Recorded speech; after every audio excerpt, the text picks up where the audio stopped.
Hi, students and friends. This is your host and teacher, Sayyid Ayazuddin Hadar, and you are watching Learn and Teach by Sir Ayaz. I'm continuing my past paper session, and this time I have selected IGCSE. It's of May, June 2024. Variant is 41. You know the code, which is 0620. It's paper 4, theory extended, and it's of 1 hour 15 minutes. You have to answer all the questions. You can use calculator in this paper. The total mark for this paper is 80. Periodic table is printed in question paper. So let's start the paper. Number 1. Name the process that is used to A. Convert sulfur dioxide into sulfur trioxide in the manufacture of sulfuric acid. This is something which you have to learn by heart. Contact process. So write contact process.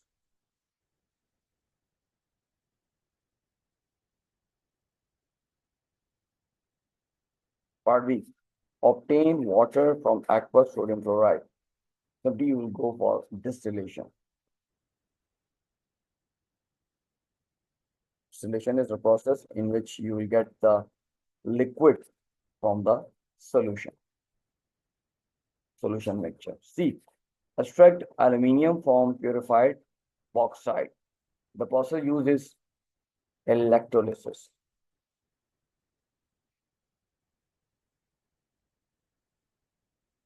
D. Separate petroleum into useful substances.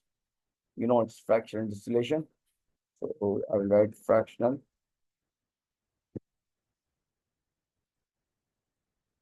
Distillation.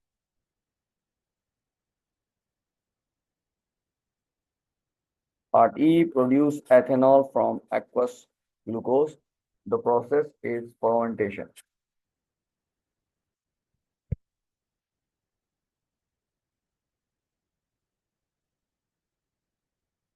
F.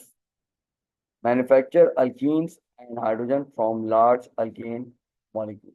It's either catalytic or thermal cracking. Catalytic or thermal cracking. The process is cracking.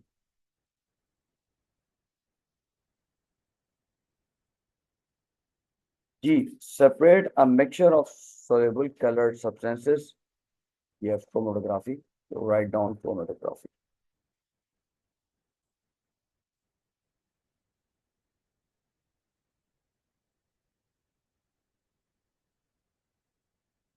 Number 2. Complete table 2.1. Here's table 2.1. We have atom or ion here. For Cl 37 and 17, the number of protons must be 17. Small number is the number of protons, 17. And for number of neutrons, you have to subtract proton number from nucleon number. 37 is the nucleon number. So 37 minus 17. You'll get 20.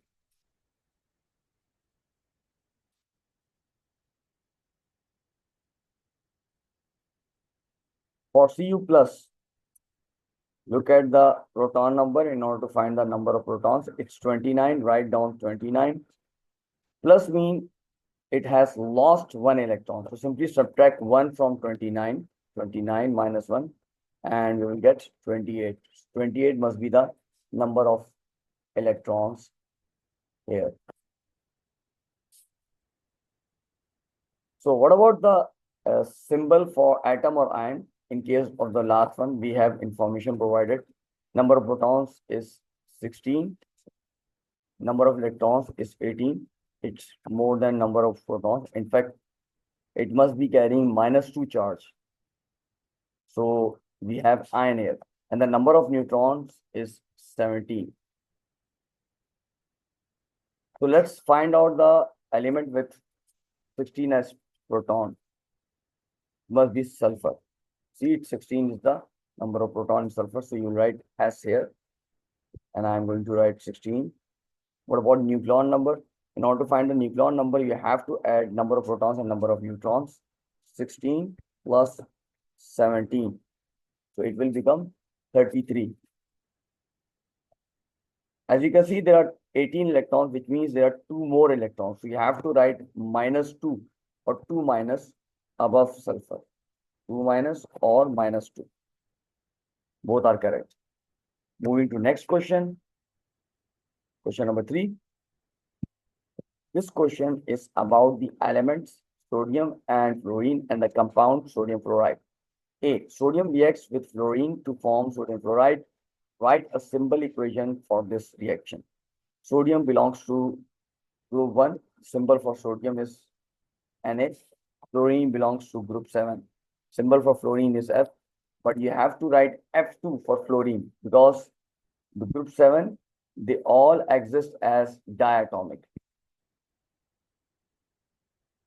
All exist as diatomic molecule. So I will write Na plus F2. So formula for sodium fluoride. For sodium, the valency is +1. For fluorine, the valency is -1. So ignore the charges. +1, -1, 1, 1. Swap these values, these numbers. You will get NaF as the final formula for sodium fluoride, NaF. Now let's balance this reaction equation. Simply write 2 before Na and 2 before NaF. So this will be the final reaction equation for this one. Part B. Some properties of sodium, fluorine, and sodium fluoride are shown in table 3.1. It's table 3.1. We have sodium, fluorine, and sodium fluoride. Number 1, explain why sodium conducts electricity when it is a solid. Sodium is a metal, so it must be having delocalized or mobile electrons. Delocalized or mobile electrons. Part 2. Complete the dot and cross diagram in figure 3.1 of a molecule of fluorine. Show outer shell electrons only. So fluorine belongs to group 7, which means it's having 7 valence electrons. So both these fluorine atoms needing 1 electron to complete their valence shell. So I'm going to show 7 electrons for each of these fluorine atoms with 1 electron shared between coming from each fluorine atom. For the right hand side, I'm using cross 1, 2, 3, 4, 5, 6, 7. For the left hand side, 1, 2, 2, 3, 4, 5, 6, 7. So this will be the final dot and cross diagram for fluorine molecule. Number 3, reduce the physical state of fluorine at -200 degrees centigrade. Use the data in table 3.1 to explain your answer. So they are asking about fluorine at -200 degrees centigrade. If you look at fluorine, the melting point is -220 and boiling point is -188.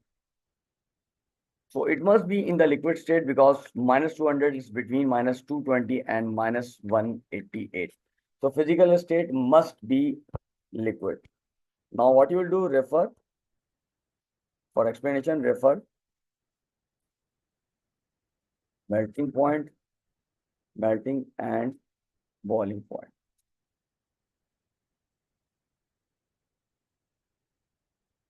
Write down the melting point and boiling point.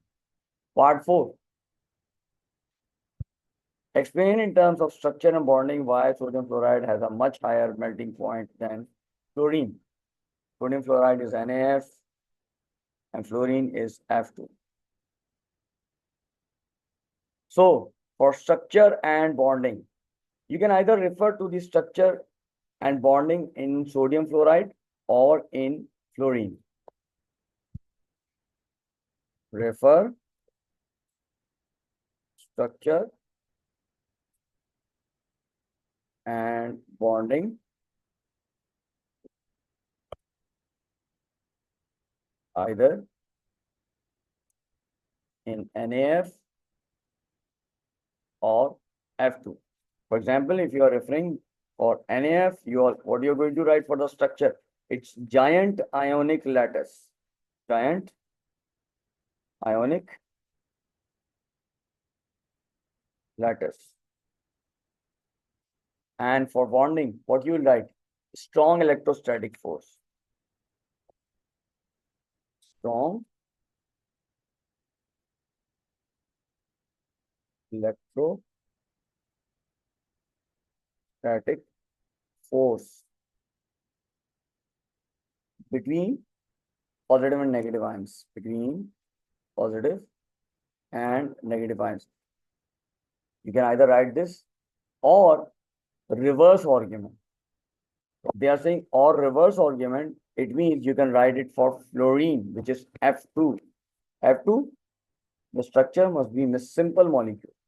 Must be simple molecule.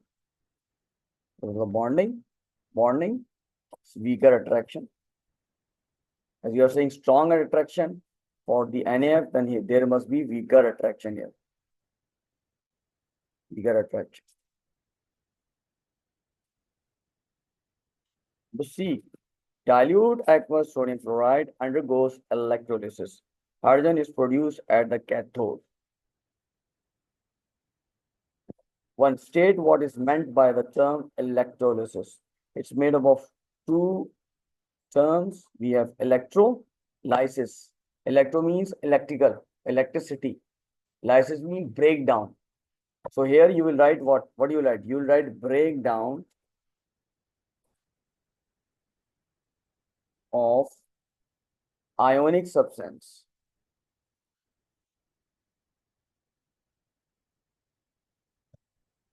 in molten or aqueous state. In molten or aqueous state. How it's happening? Through the passage of current. Through the passage of current. Now part 2, write an ionic half equation for the production of hydrogen at the cathode. You have one common reaction, that the formation of hydrogen gas at cathode.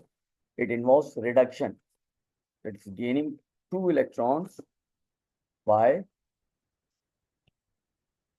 hydrogen ion, which is positive ion here. So you'll get hydrogen gas. I'm going to show the state symbols also. Hydrogen ion must be aqueous and hydrogen gas G. 4, hydrogen iodide thermally decomposes into iodine and hydrogen. The reaction is reversible. Here's the reaction equation, 2HIG, which means gas, reversible sign, I2G plus H2G. Figure 4.1 shows a gas syringe containing a mixture of hydrogen iodide, iodine, and hydrogen gases. The gas syringe is sealed and the mixture is heated to 300 degrees centigrade. The mixture of gases reaches equilibrium and is purple.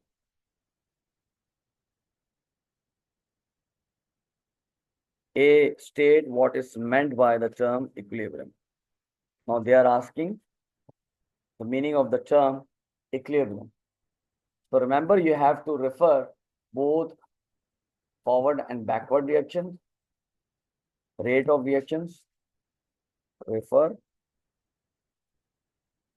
rate of reactions in both direction. And this is when I'm saying referring rate of reaction both directions, so you'll write rate of forward reaction, rate of forward reaction equals the rate of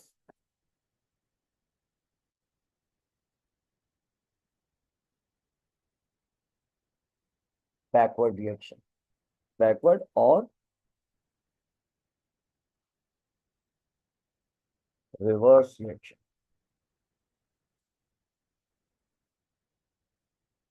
but you can't get full marks for this. You will get only 1 mark for this. Then you have to refer the second statement, which is related to the concentration of reactants and products. Now refer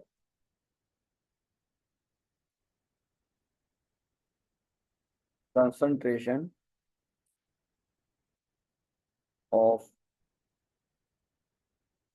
reactants and products. So what you're going to write, concentrations of reactants and products are no longer changing.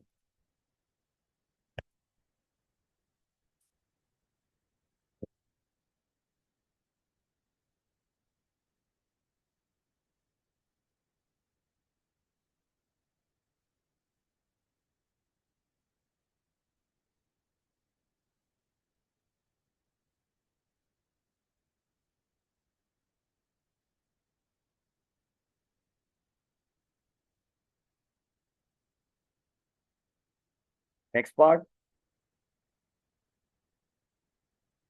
B, the pressure of the mixture is increased.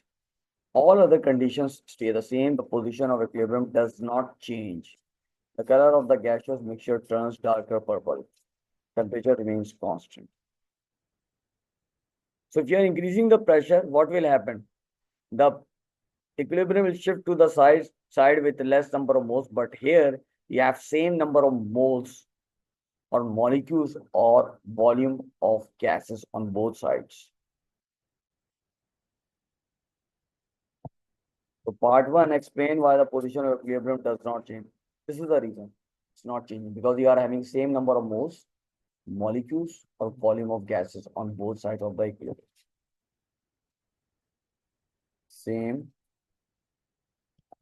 number of moles, molecules, volumes of gases on both sides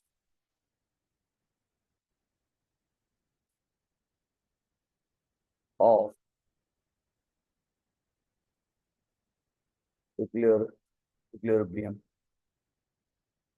equilibrium. Part 2 suggests why the color of the mixture of gases turns darker purple.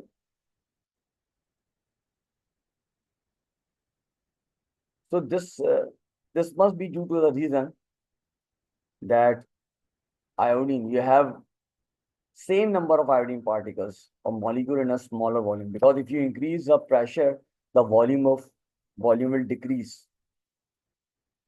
So you can write the statement, increasing pressure decreases the volume of gases. Increasing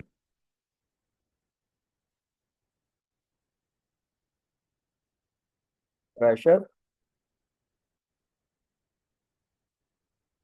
decreases the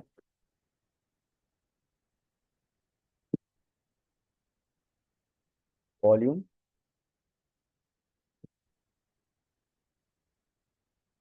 of gases.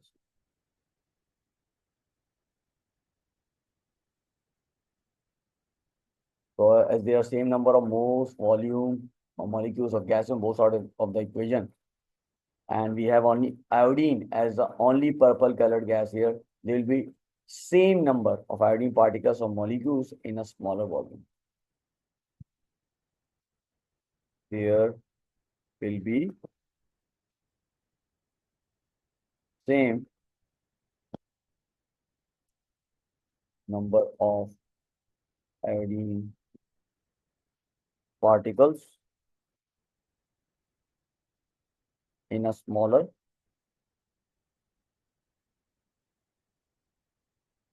volume. Moving to next part C.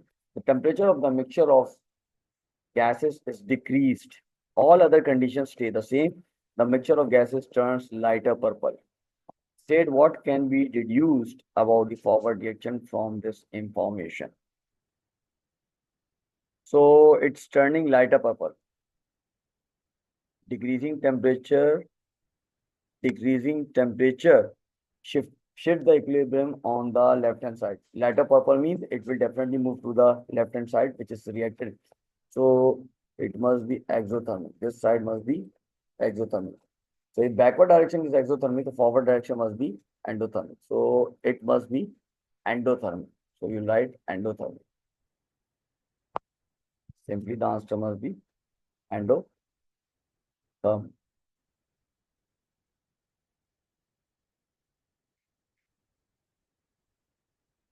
Remember, they are talking about forward direction. So endothermic in the forward direction. D. Reduce oxidation number of iodine I in HI.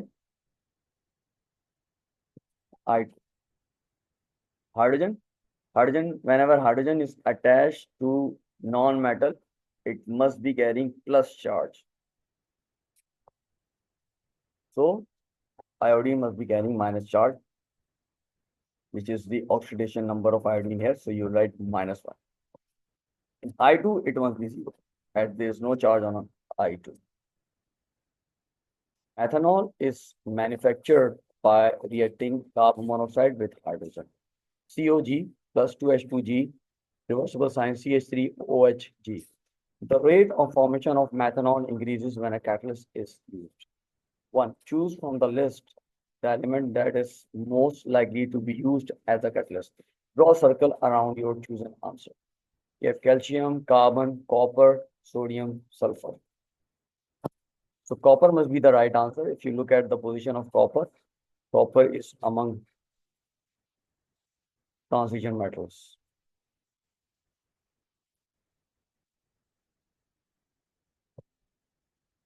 Here we have copper. Part 2, state the effect on the position of equilibrium when a catalyst is used.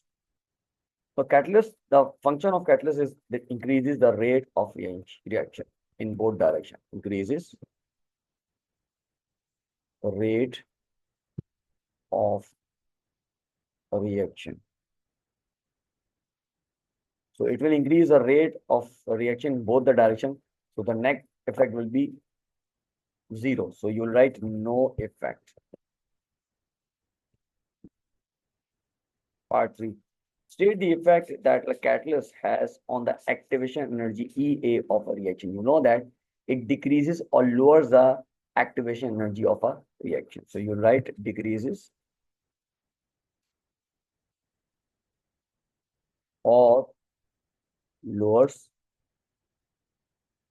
the activation EA. EA is the activation energy of a reaction.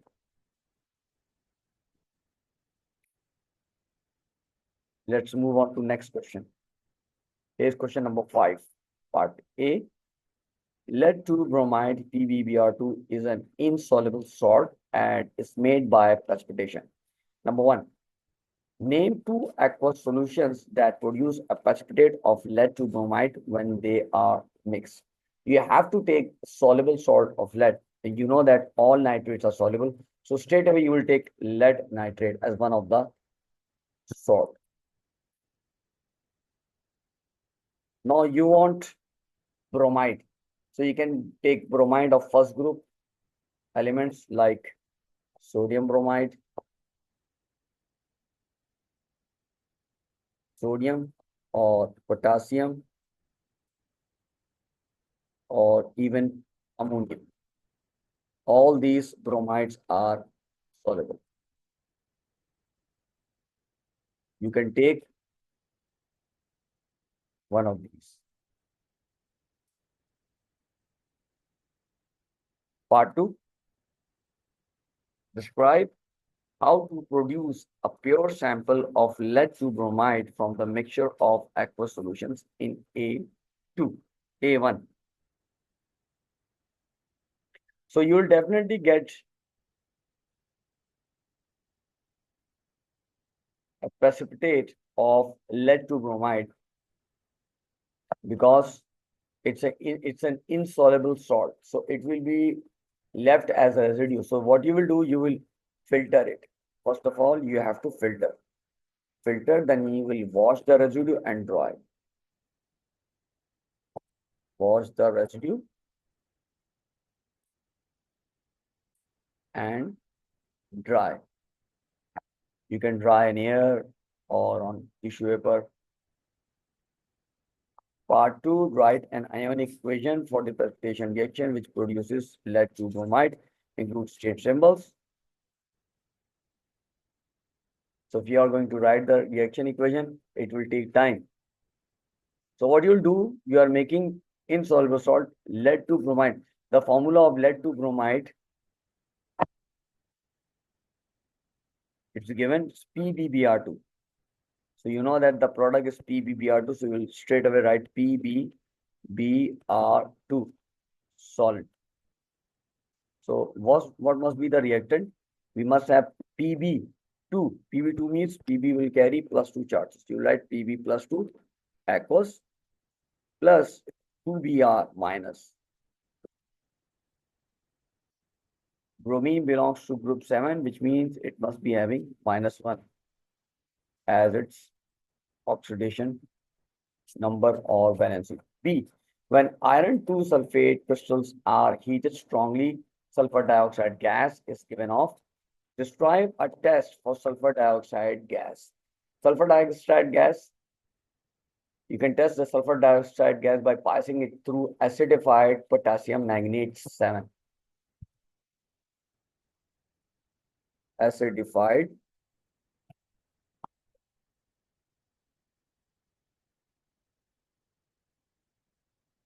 potassium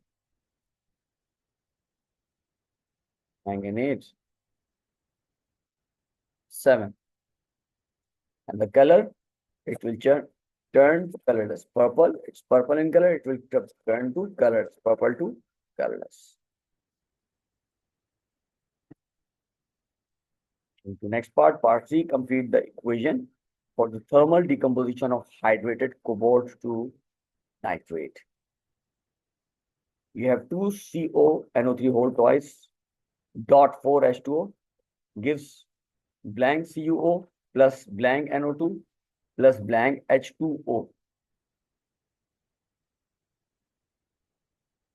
So in order to balance this CO on the right hand side, you will write 2 before COO. What about NO2? You have 2 multiplied by 2, 4 N here on the left hand side. So you'll write 4 before NO2. What about hydrogen? 4 multiplied by 2, 8. 8 multiplied by 2, 16. So which means you have to write 8 here. This will be the final balance equation. Part D, hydrated cobalt 2 sulfate COSO4.XH2 produces water when it is heated. This is the reaction. COSO4.XH2O S gives COSO4 S plus XH2O G. A student does an experiment to determine the value of X in COSO4.XH2O. Step number 1, the student weighs a sample of hydrated cobalt 2 sulfate. Step number 2, the student heats the sample of hydrated cobalt 2 sulfate. Step number 3, the student weighs the remaining solid after heating. Number 1, describe what else the student should do to ensure that all the water has been given off. No other substances are required. So what the student will do, the student will heat it again and weigh again until constant mass obtained. So you write heat again and weigh again until constant mass is obtained.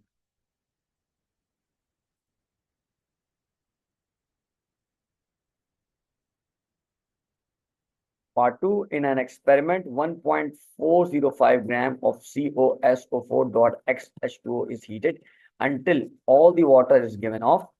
The mass of COSO4 that remains is 0.775 gram. MR of COSO4 and H2O is given. Determine the value of X using the following steps. So we'll follow these steps.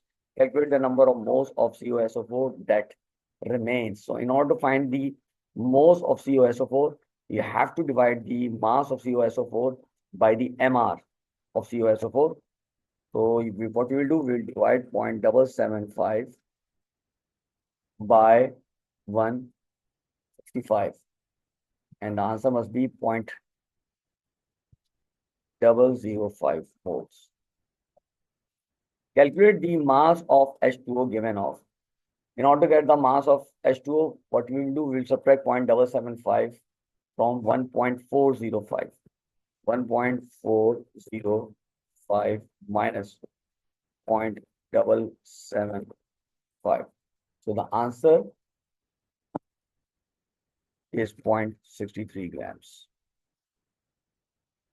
Calculate the number of moles of H2O given off. Now, in order to find the moles of H2O, we need to divide the mass of H2O by the MR of H2O. 0.63 divided by 18. And we'll be getting 0.035 moles of water. Determine the value of X. So the number of moles of COSO4, 0.005. 0.005 moles react with 0.035 moles of H2O. Therefore, 1 mole react with X mole of H2O. Do the cross. So it will become 0.035.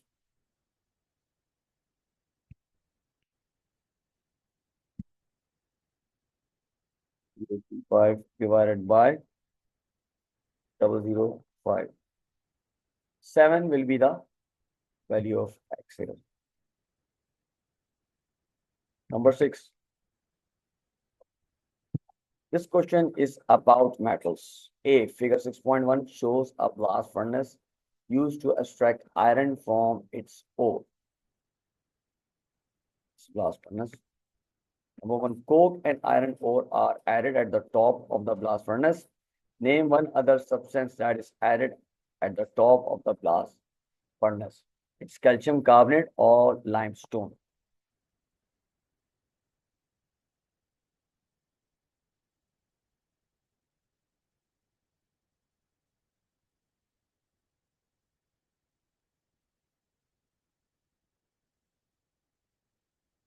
Part 2. Name the substance that leaves the blast furnace at A.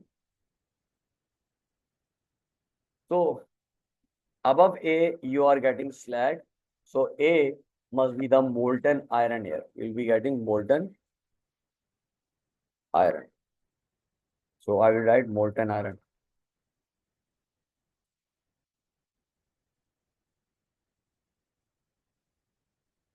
Number 3. Slag is produced from an impurity in iron ore. Name the impurity in iron ore that is converted into slag. Just name the impurity which is present in iron ore which is converted into slag. And that impurity is silicon dioxide or silicon 4 oxide. Silicon 4 oxide. Number 4. Name 2 substances that react together to produce the high temperature in the blast furnace. Now name the 2 substances that are reacting together to produce a high temperature in the blast furnace. It must be carbon and oxygen.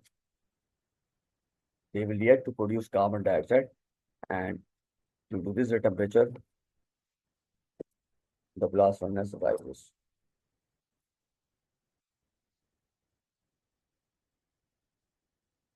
Number 5. Name 2 waste gases that leave the blast furnace. Now we have hot air introduced here. So we know that in the air we have other gases also. So those gases will leave the blast furnace. So you can write any two of these gases. Any two from. You have nitrogen, argon. Argon is the most prominent, or so is the only inert gas that's present in the high percentage in the air. And carbon dioxide also leave the blast furnace. So I will write carbon dioxide. Part B, zinc is produced from zinc oxide in a furnace. In a furnace, zinc is produced from zinc oxide. The zinc is produced as a gas. It then forms molten zinc. Number one suggests why the zinc produced inside the furnace is a gas. So it must be the temperature. The temperature must be above the boiling point of zinc. Temperature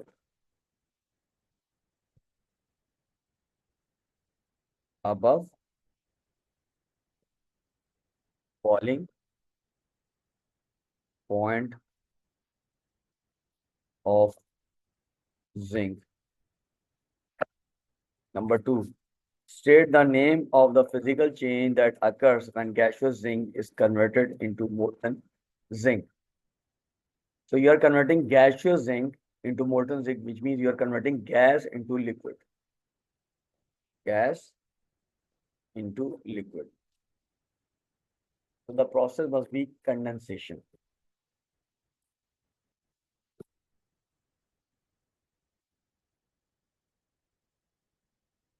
Part C.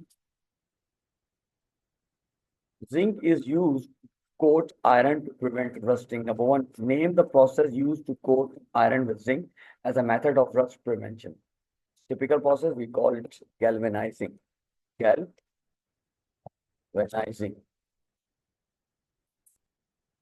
Number two, when the zinc coating is scratched, iron underneath does not rust. Now, zinc coating is scratched, but the iron underneath it does not rust. Explain why the iron underneath the zinc does not rust. So definitely does not rust. Definitely, zinc lose electrons. Zinc lose electrons or oxidize. You can even write oxidizes or oxidizes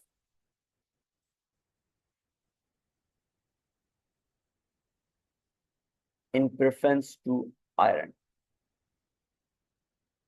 In preference to iron. You can write any other equivalent paraphrase also.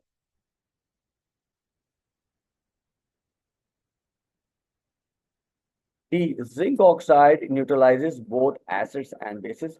One, state the journal name given to oxide that neutralizes both acids and bases. We call it amphoteric.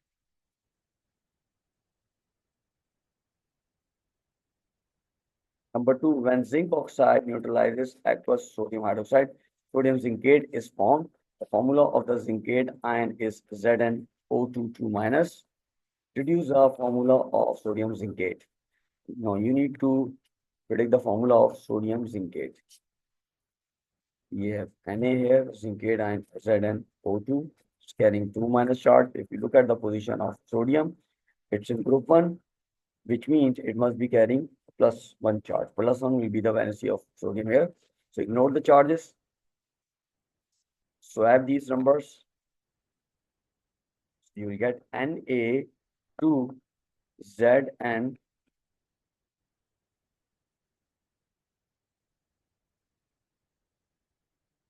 Na2 Zn O2. So you write Na2 Zn O2. Name the zinc compound that forms when zinc oxide neutralizes dilute sulfuric acid. Now, zinc oxide, when it reacts with, so you have zinc ion coming here, and you have sulfate coming from sulfuric acid. So straight away you write zinc sulfate. Going to next question. Question number 7. Many organic compounds contain carbon and hydrogen only.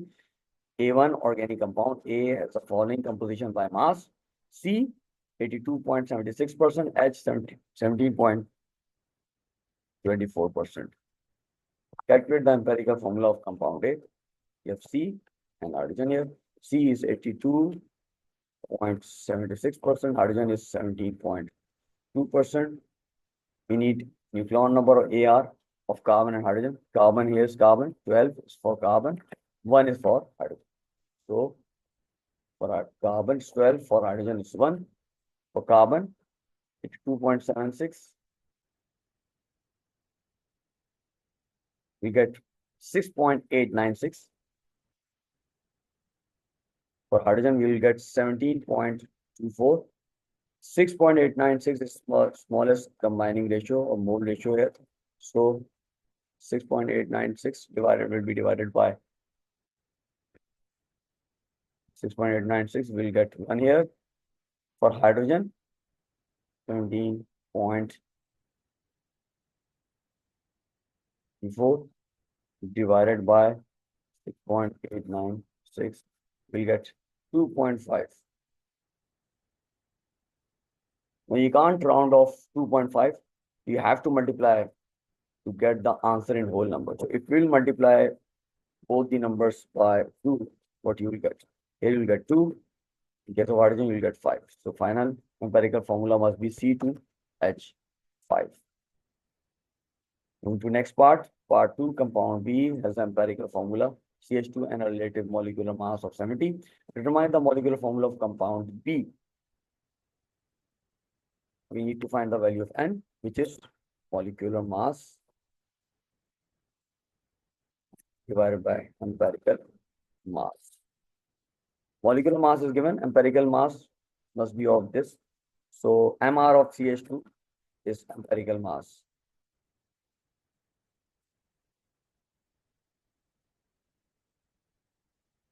Empirical formula mass. So carbon is 12 plus 2, you will get 14. So in order to get the N, you will divide 70 by 14.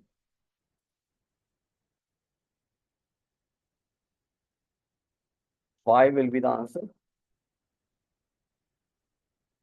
So we'll multiply 5 by CH2. So the molecular formula must be C5H10. This will be the final molecular formula.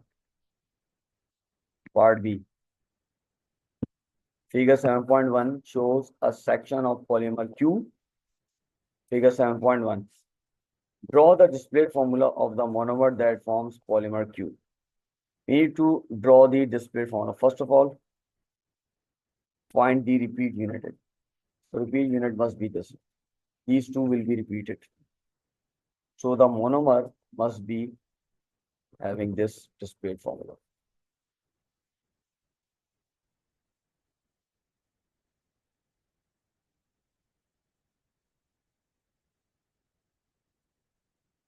Name the monomer used to form polymer Q. So what will be the name for this one? We have 1, 2, 3, 4. It's but2ene. But2ene. Moving to next part, which is part C. Propene C3H6 can be produced by heating C11H12. The products of the reaction are propene, hydrogen, and one other product in a 1:1:1 mole ratio. Complete the symbol equation for this reaction. So 11 minus 3. So you must be having C8 as a C8. The compound must be of C8. What about the number of hydrogen in this compound? So 6 plus 2 is 8. 24 minus 8. C8H16. So it must be the other product, because it's also of 1 in ratio. These all are 1:1 in ratio. D. Carboxylic acids and esters contain carbon, hydrogen, and oxygen only. An ester X and a carboxylic acid Y both contain 3 carbon atoms. X and Y have the same molecular formula. Number one, state the name given to compounds with the same molecular formula but different structural formula. We call it structural isomers. Structural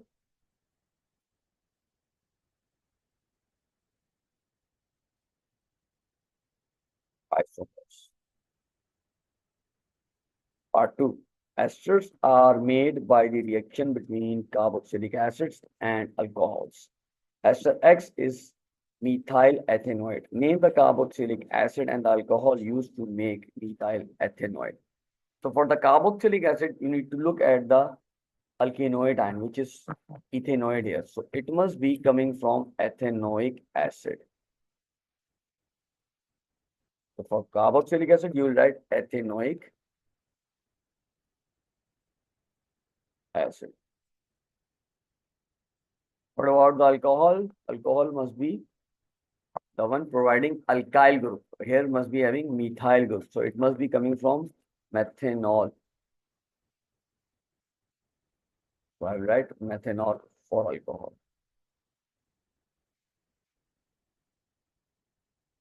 Part 3. Draw the displayed formula of carboxylic acid Y. Name the carboxylic acid. So you have to draw the displayed formula of the carboxylic acid Y.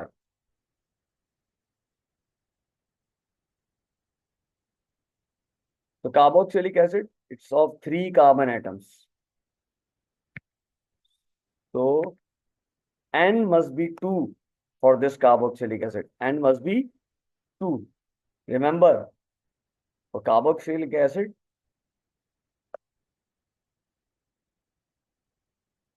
the number of total number of carbon atom must include carbon of COOH. Recall the general formula of carboxylic acid, which is CnH2n plus 1 COOH. So N is 2, we'll have C2, H, 3 2 is 6, 6 plus 1, 7, H7 COOH. It means it must be propanoic acid. Propanoic acid. So I need to draw the displayed formula of propanoic acid. So we have 1, 2, 3. It's COOH. And now I'm going to saturate the other carbon atoms, placing the hydrogen atoms.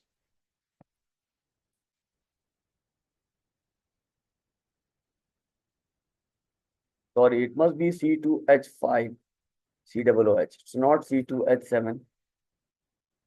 It's C2H5 COOH. You see, they have 1, 2, 1, 2, 3, 4, 5 hydrogen atoms, COOH. Thanks for watching. Press like and share my videos. For more videos, subscribe to my channel. That's the